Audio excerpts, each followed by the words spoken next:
So before we formally introduce the notes, let's have some more fun with exponential growth. Okay, so card sharks. Uh, well, here's the deal. It- Cost of living is exponential, right? So here is a US inflation calculator. So this episode was taped in 1978. By the way, I should credit NBC for card sharks. Okay, so this episode was 1978. And let's say that Norma spends it all $28,800 on something. All right. Then the year 2020, how much would it cost? Let's hit calculate. It would cost over $114,000. So something that was worth $29,000 back in 1978, the equivalent of that would be over $114,000 in 2020. I'm basically saying that cost of living is exponential. All right.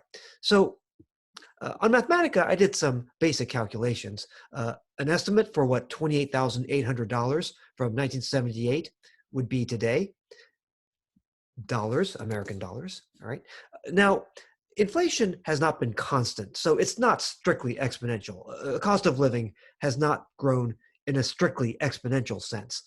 But average inflation has been 3%. So, as a rough estimate, let's assume that inflation has stayed constant at 3% per year. It's a very simplifying assumption, but it will help us with modeling and with estimates. All right. Well, we get something close to the inflation calculator result. The inflation calculator said over $114,000. Well, okay, it's been 42 years since 1978, and this basic calculation says about $111,000. So remember, $28,800, that was the value in 1978, the cost of something, I should say, in 1978. Inflation, let's assume, is 3.27% annually per year. We'll talk about that. So this base year is 1 plus 3.27%, or 1.0327 raised to the 42nd, because the inflation rate we're assuming is 3.27% each year. So in terms of the cost of living deal, right, that's going to be exponential growth over those 42 years. So something that would have cost us $28,800 in 1978, assuming that the overall basic value stays the same. In pure money, it would cost us over $111,000 or over $114,000 today. Okay, now what if Norma had invested the $28,800 in the stock market before this latest crisis hit? Well, at least before this latest crisis, the stock market has grown on average about 8% per year. Of course, it's had its ups and downs. We've seen that. But as a simplifying assumption, let's assume that the stock market has grown 8% per year, just simplistically. Well, we start with $28,800. Let's say she invests it, 8% growth. 1 plus 8% is 1.08. See, we need the 1 there, because if we didn't have the 1, then she wouldn't be growing. She'd be shrinking. she basically would lose money with each new year. Okay, so she's growing. We have 1 plus 8%, 1.08.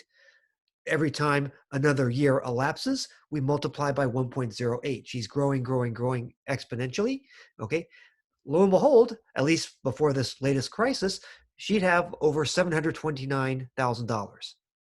All right. If you want to, and now here, let's model what she did in the actual game show. All right. So she started off with $200, and she basically doubled down. She was getting twice as much money with each new turn of the cards. So every time there was a turn of the cards, X increased by 1, and that leads to a doubling of her current bank account on Card Sharks. Now, I do realize that she got a bump of $200 in the middle. Let's ignore that for now, although that would be beneficial to us if we cared about our money. Okay, well, this is the curve that we get. Y equals 200 times 2 to the x. You can barely see the 200 down there, right? So she starts off with $200.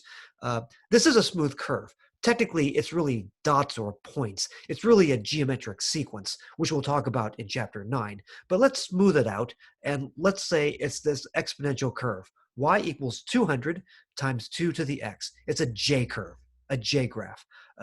Science professors, chemists, physicists love to refer to these things as J curves or J graphs. And as you can see, by the time it came to the seventh turn of the cards, she turned over 7 cards, remember, okay? This thing predicts that she would be making over $25,000. Again, remember, she got a $200 bump in the middle, so she actually made a bit more than $25,000. But a pretty good job of modeling, and it's this J curve, very rapid growth. When we hear of exponential growth, we think very rapid growth. And ladies and gentlemen, yeah, it's been in the news. Coronavirus, not so fun, not a game. So here's an article by Tomas Puello from March 10th, Coronavirus, Why You Must Act Now. I'll try to send a link for this. So he has some interesting pictures here. Let's assume they're correct. Okay. Look at this. Coronavirus cases per country.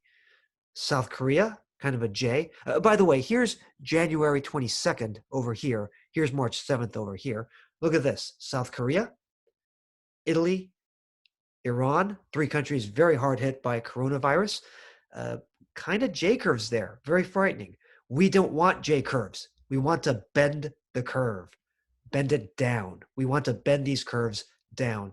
And let's hope that in the United States, we won't have to deal with these kinds of J shapes. South Korea actually has done a lot to combat this. Italy even, at least it may have reached an inflection point where the number of new cases at least has declined. So maybe it has reached an inflection point and the curve will bend down a bit. So there is real application to what's going on nowadays. In the next video, we will start the notes on chapter 3 on exponential growth.